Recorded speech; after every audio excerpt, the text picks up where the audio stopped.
All right, so we got our test coming up Monday, okay? And let's have a look at that. All right, so the review is available online.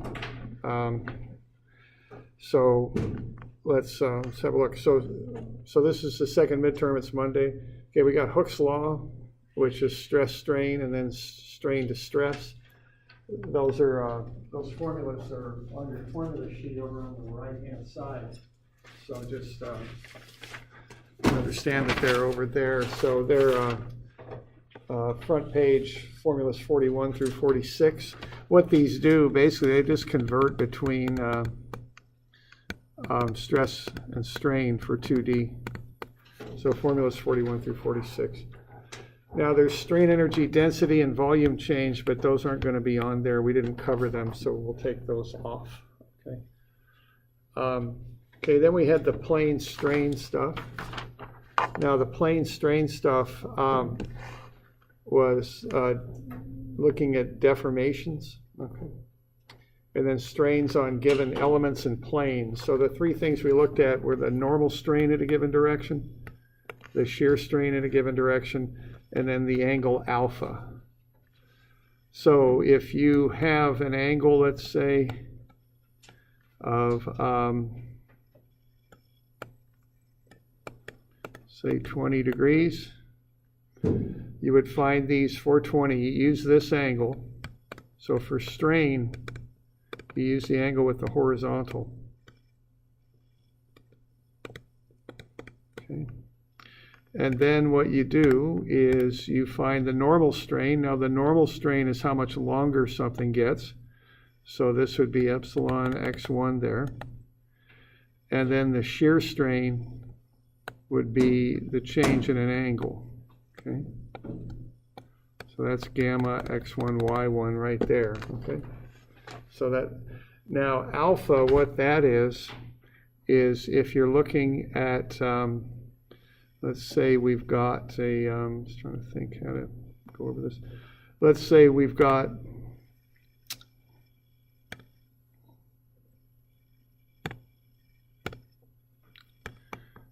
an element like that, and we're going to look at how it strains. Okay, what would happen here in reality is if you have angular strain, two lines are going to move. They're both going to rotate. So this is alpha. Let's say we've got our, we'll call this 20 degrees. I'm a bit out of scale, but we'll just go with that. That's beta. And then gamma is the sum of the two. That's how the relationships work, okay? So if you want to know how an angle changes, that would be gamma, which in the schematic that I'm drawing here, I'm showing on one side. Okay. And I'm listing that as gamma. If you want to know how an angle changes, that's gamma. If you want to know how one line rotates, that's alpha. Okay. So to change an angle, you have two lines that rotate, one on either side of the angle, because the angle is made up of two sides. So you look at how each line rotates. One rotation is alpha, the other one's beta. The shear strain would be the sum of the two. When you're doing the schematic sketches, though, you tend to show gamma all on one side, as though only one line rotates. Okay, just so you can dimension it and label it is what you're doing there. Okay. All right. So that's what those things are. Now the strain sketches, you can do them in schematic style like we're showing here, but also I had one with a rectangular plate. That was problem 221B, and then we did a circle, and that was 235.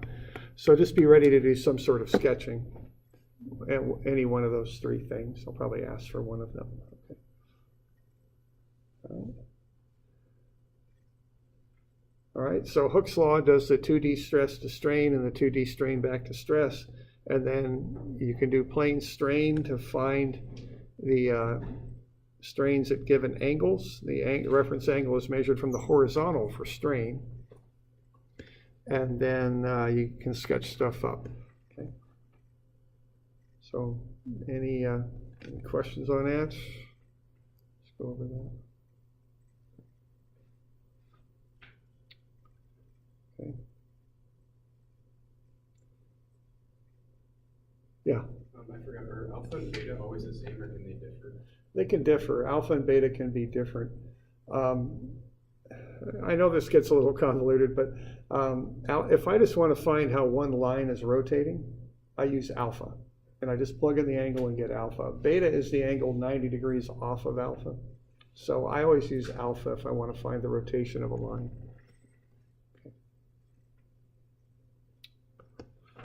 And, you know, if you remember the use of this stuff, where we used it is when we were doing some of those sketches. You know, let me see what we can do here real quick.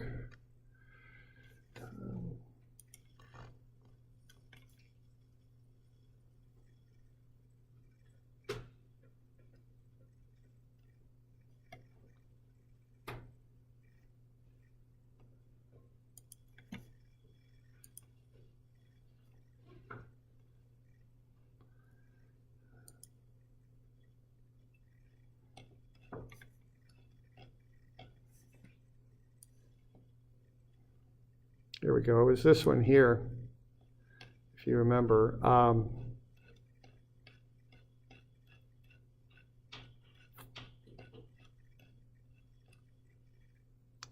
So what we did with this problem is we found alpha at the different angles, all right?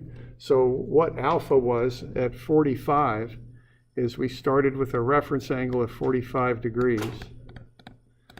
And then we looked at how this line would rotate. That was alpha, okay? How that one line rotated. When we looked at gamma for this, we were looking at something a little bit different. What gamma was this original right angle changes after these stresses were applied, you know, on this pressure tank, if you remember doing this thing. That angle wasn't 90 anymore. It was 79.6. So what gamma was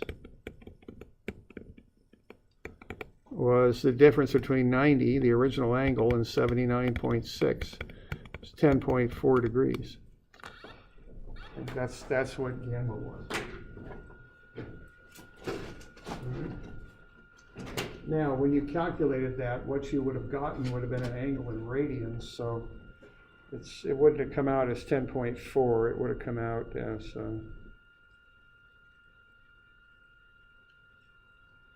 0.182.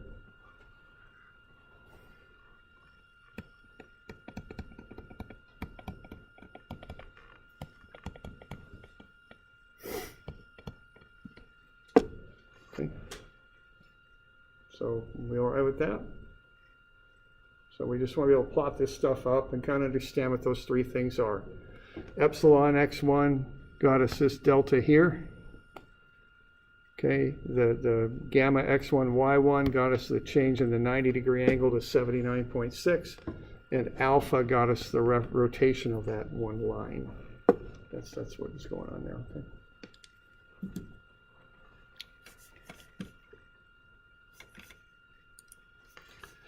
So any questions on that?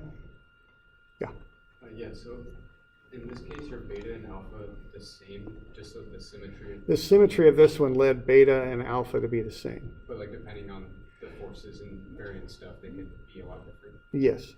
Yeah, they could. So beta and alpha can be different. Beta is the angle 90 degrees off of alpha, which... I don't know, and I don't want to, you know, start talking about this too much. You can go down a hole and never come back out. But, you know, that was actually beta. This is beta 45, which equals alpha 135. Okay. And, you know, I've never really run the numbers on it, but I do think that alpha and beta can be different depending on a situation. Now, I'm not 100% on that, though, because there is a certain symmetry to loading. I mean, you've got a certain up and a certain Y load or Y strain and a certain X strain. And it, oh, that's right. At 45, they'll equal. But if you start looking at beta and alpha at a different orientation, they could be different. So like if you're looking at like 20 degrees, there, you know, look at the shear strain at 20 degrees, you'd start off with a right angle like that. And in that case, 99% of the time, I think alpha and beta would be different. When you're at 45 though, it's quite symmetrical. And then I think alpha and beta would be the same. I haven't run numbers, but that's just off the top of my head what my impression is.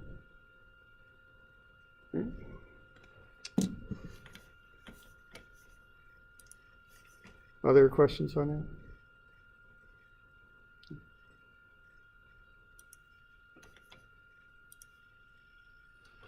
All right. Let's see. All right, then we did, so that was kind of the biaxial type stuff we did there. So the Hooke's law, stress to strain, strain to stress, and then this biaxial strain stuff. Okay, then we did pressure vessels. So hoop and axial stress. Hoop tries to split the tank in half the long way.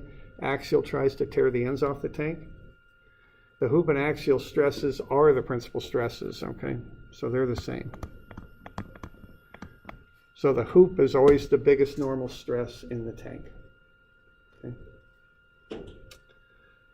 Once you get the hoop and axial, you can then do biaxial equations to find the stress and strain at any angle you might be interested in. Okay. All right, then we did torsion. And torsion is directly related to shear and twist angle. So shear is TR over I. Twist angle is phi, and that's TL over IG. Okay. You can then have different versions of torsion, non-uniform torsion where multiple torsions are applied. You can get into biaxial stresses and strains. You can do power transmission and indeterminate. Okay.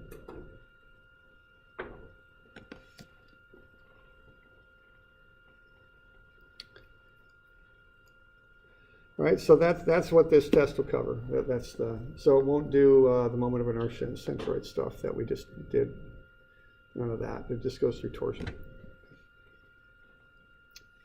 All right, I got some example problems there.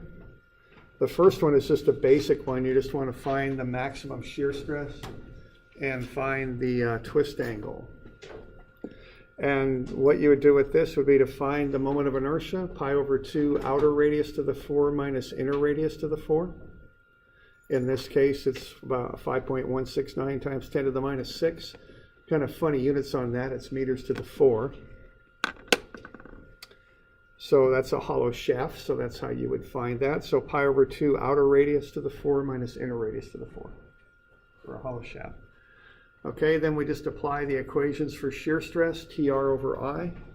So that would be the applied torsion, 300 Newton meters, times the outer radius. And I did get a few questions on this in the homework.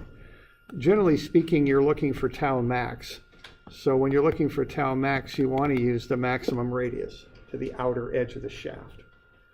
So generally speaking, in these formulas, when they call for R, you're using the largest radius that you've got, okay? And then you divide by I, and you get 2.61 megapascals.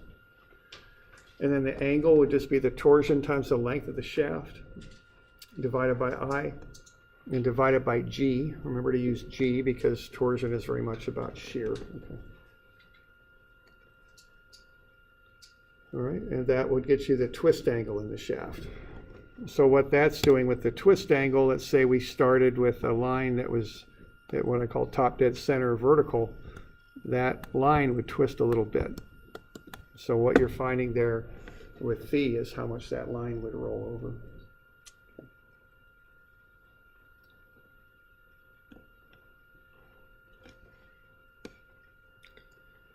Doing all right with that?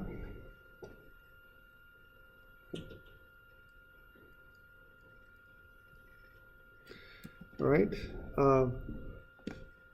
So that's just some basic torsion there. The next one, we've got a shaft attached to 2 rigid walls. So what I'm immediately thinking about with that is these have reactive torsions. TC and TA. The maximum shear stress in BC is measured at 40 megapascals. So we know the shear stress in BC, and it's 40. So let's find the applied torsion at B. Now, this may not quite look like it, but it is an indeterminate kind of problem, okay? So what you want to recognize here is the basic way you're going to go at this is you're going to say torsion A plus torsion C is equal to the torsion applied at B. Okay. And then also you're going to use that you can measure that angle B two different ways. You can measure it from A to B, and you can also measure it from C to B, and both of those are TL over IG. Okay, so that's the basic kind of stuff that's going on here. Now this one has a little bit of a twist in it, in that you're given the maximum shear stress in BC. Well, if you solve for the torsion, then it's the shear times I divided by the radius. So if you're given the shear in BC, you can find the torsion. Okay. So that's the basic information you're going to use on these. Now, when you're doing these things too, remember, watch your units. If you're in the metric system, you want newtons and meters. And if you're in the English system, you want pounds and inches. So stick with those units. Okay? And be a little conscientious of that. Remember, you want your angles in radians too. So we okay with that?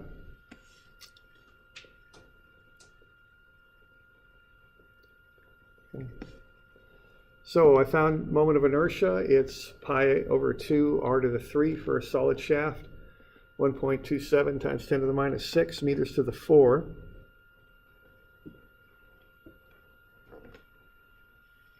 And then I just rearranged that shear formula to solve it for the torsion in BC.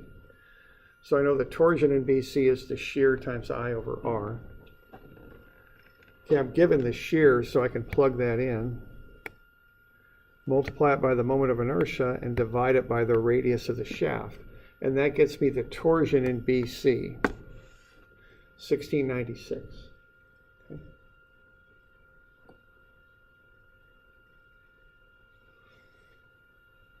Okay, now what I want to do, see, I know that the sum of the torsion at A and the torsion at C is equal to what's applied at B. So I just found the torsion at C. It's 1696. Well, I want to walk that over to the other side and figure out what the torsion at A is. And the way I can do that is I can solve for the angle, because I know that phi from C to B is equal to phi from A to B.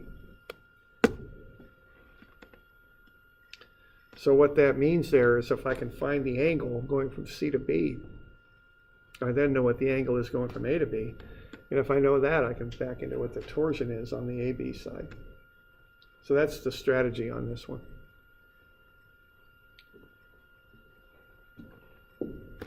Okay. So I know that angle is 0.06 radians. Leave that in radians because the angles come out in radians. What I can then do is take the TL over IG formula and back solve it for torsion. Because what I know is the angle from C to B is 0.06 radians. Well, that's also the angle from A to B. Phi is TL over IG. So I can back solve that for torsion. It's phi IG over L.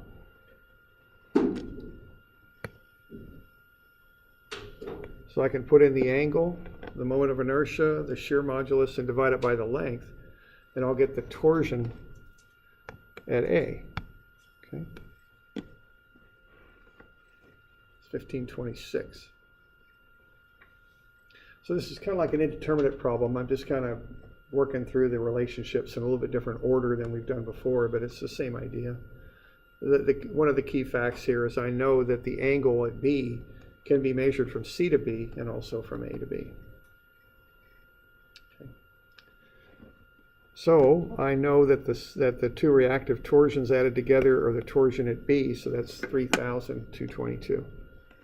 So if I apply 3,222 at B, the reactions are going to be as shown.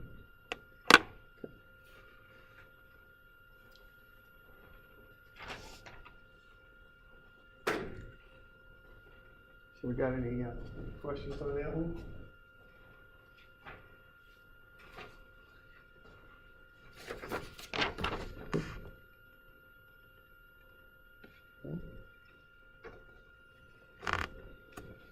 All right, the next one there, okay, I've got a pressure vessel. Now on a pressure vessel, the shear stress in the X and Y directions is 0, okay? So we know that for pressure vessels. You can find the hoop stress, it's PR over T, and the axial stress is half of that, PR over 2T.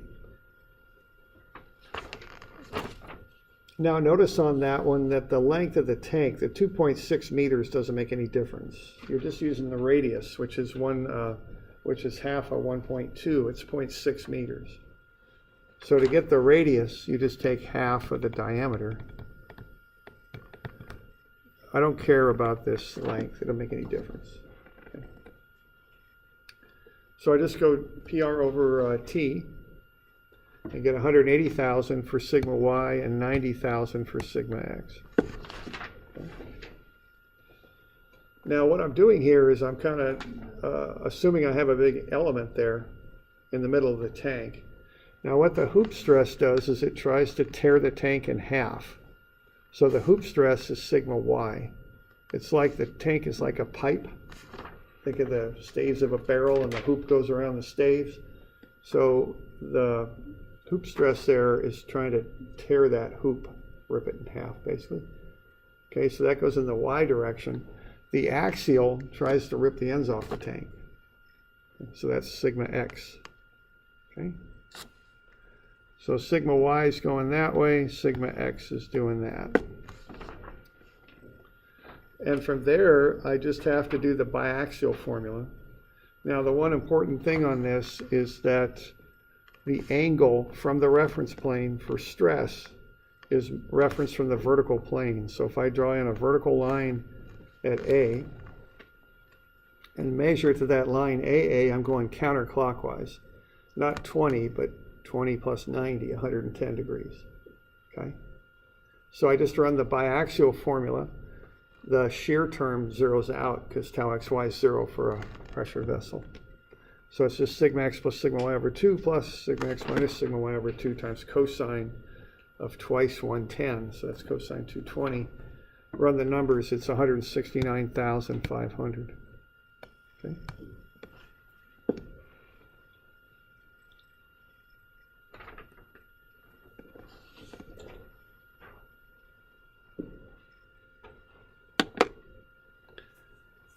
Got any questions on that?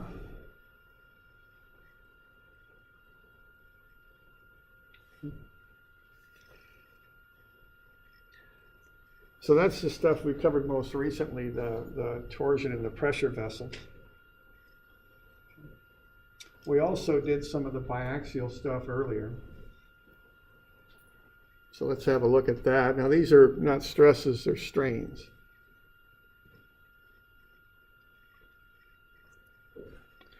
Okay, so there's a plate, and then we've applied these strains that are shown. Now, what you want to do is look at those and realize that's a strain sketch, okay? And then be able to fill in epsilon x, epsilon y, and gamma xy. So this is a schematic kind of sketch. So what I'm seeing here is the original square element, or plate, I guess, gets longer by 200 times 10 to the minus 6. That 10 to the minus 6 is called out by that Greek letter micro. Okay. So the strain in the x direction is 200 micro. 200 times 10 to the minus 6, that's a positive. Okay. in the y direction, what's going on is we're not getting longer, we're getting shorter by 500 times 10 to the minus 6. So that's a negative 500 times 10 to the minus 6. And then the angle there, that original right angle, is getting larger. And this is a schematic, so it's shown on one whole side. So on these schematic sketches, the assumption is you're holding the lower left-hand corner and the x-axis as references. Everything is based on those, okay? So we're showing that whole angular deformation for that right angle on that vertical line on the left. And so it's getting, the angle's getting bigger, which you want to remember is a negative shear strain, so that's negative 300 times 10 to the minus 6, okay? So if I want to know what's going to happen to this line, how much longer it's going to get, it's originally 2 centimeters long. If I want to know what its final length is going to be, I got to know what the strain is at that angle. Okay? So the strain at that angle is based on an angle measured counterclockwise from the horizontal, and that angle is 67 degrees. Okay? So remember that when you're doing stress,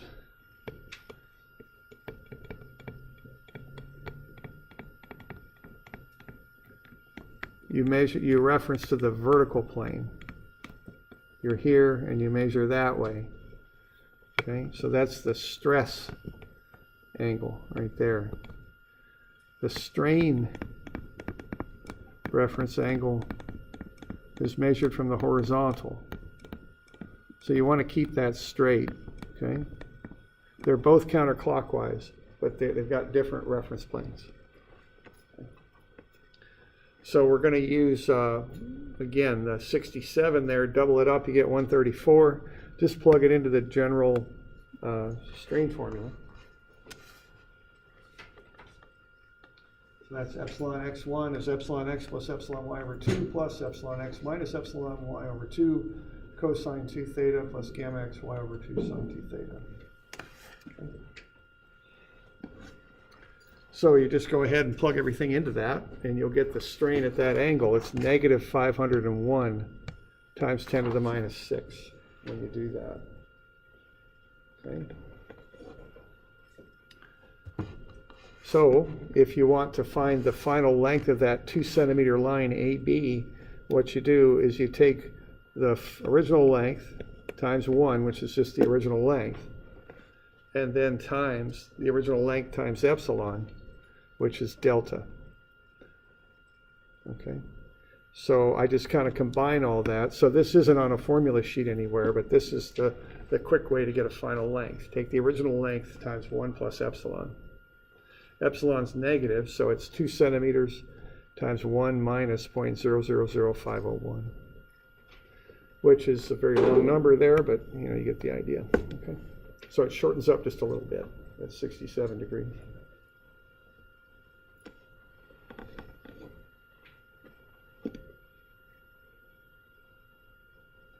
So we're doing all right with that?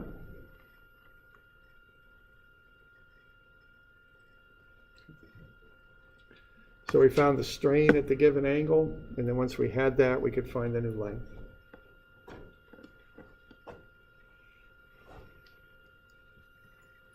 All right.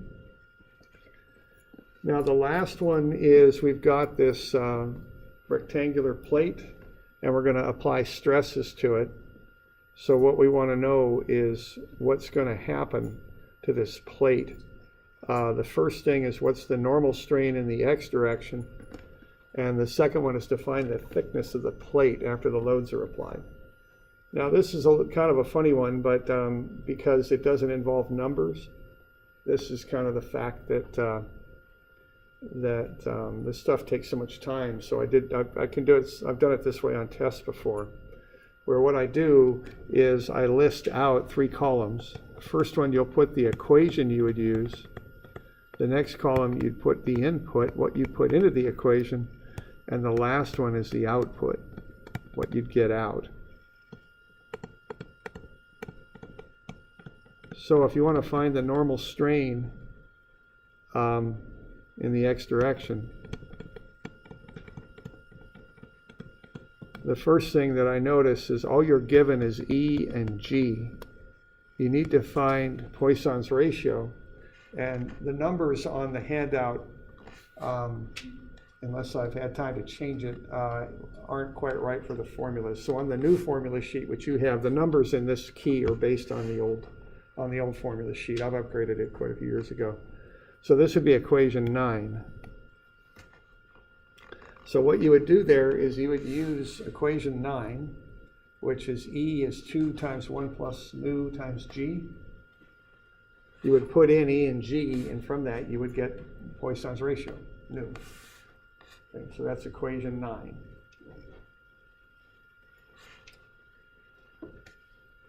All right. Now, once you have nu, you can then use Hooke's law to solve the thing. And again, that equation there is incorrect. It's not 30 anymore. On the new formula sheet, it's a different equation. It's equation 41 is what it is now. And what you would do with that is that's just a normal strain equation in the x direction. So you're going to put in E, nu, sigma x, and sigma y, because you have the stress in the x and y directions given, and you've got E and nu for material properties. So if you put those into equation 41, what you can do is go ahead and solve for the strain in the x direction, which is what's being asked for. Okay. So this one, instead of having people run the numbers, I just had them basically show me the process to save a little time so they're not crunching all the numbers. Okay. So that's what's being shown there.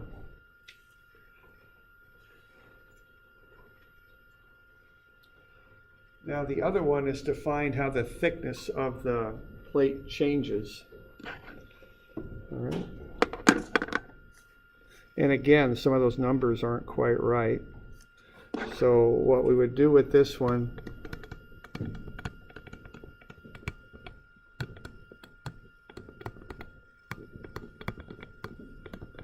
is we would start with equation 9, put in E and G, and then what we would get out would be Poisson's ratio, okay? Just like before. Now this one, we're after the thickness of the tank. So what we would do next there would be to use equation 43.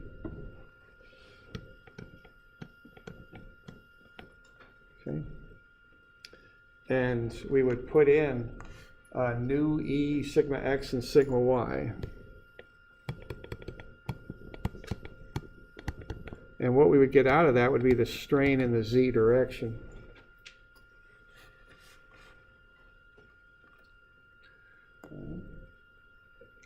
Now, if an equation isn't given, you could just write it down. So what you could say would be the final length then is the original length times 1 plus nu. You could say that. And you could do something like that. Or if you preferred, you could use equation 3. Put in epsilon and L and find delta Z. And then use the final length is the original length plus delta Z. You could do it that way too.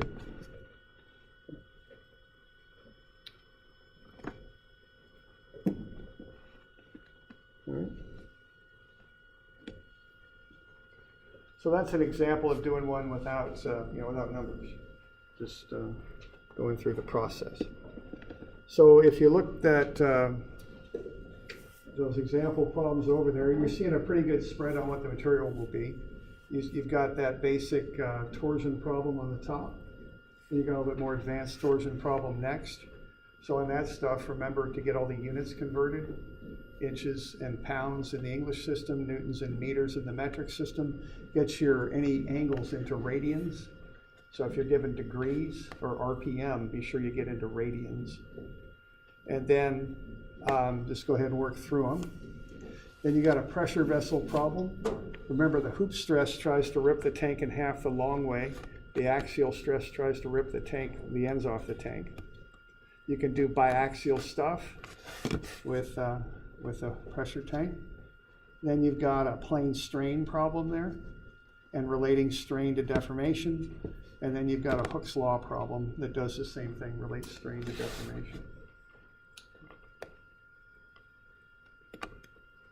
So that's a pretty good, look at some of the things you might do. Remember to look at those sketches so that you can handle that, so you're comfortable doing those three kinds of sketches that I listed.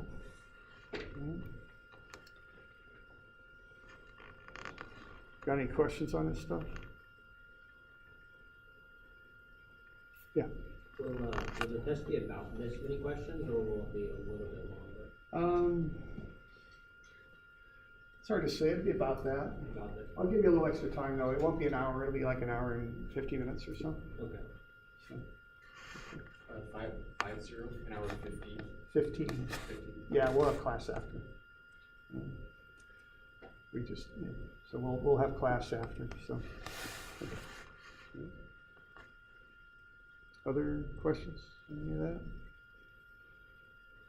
Besides the handout, what are some other practical problems? I'll just look at the homework and then the stuff we did in class.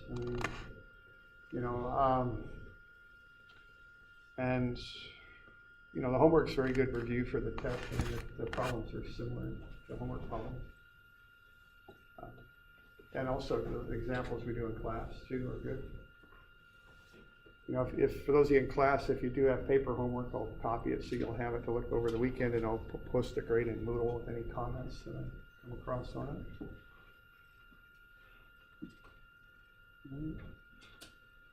Other questions?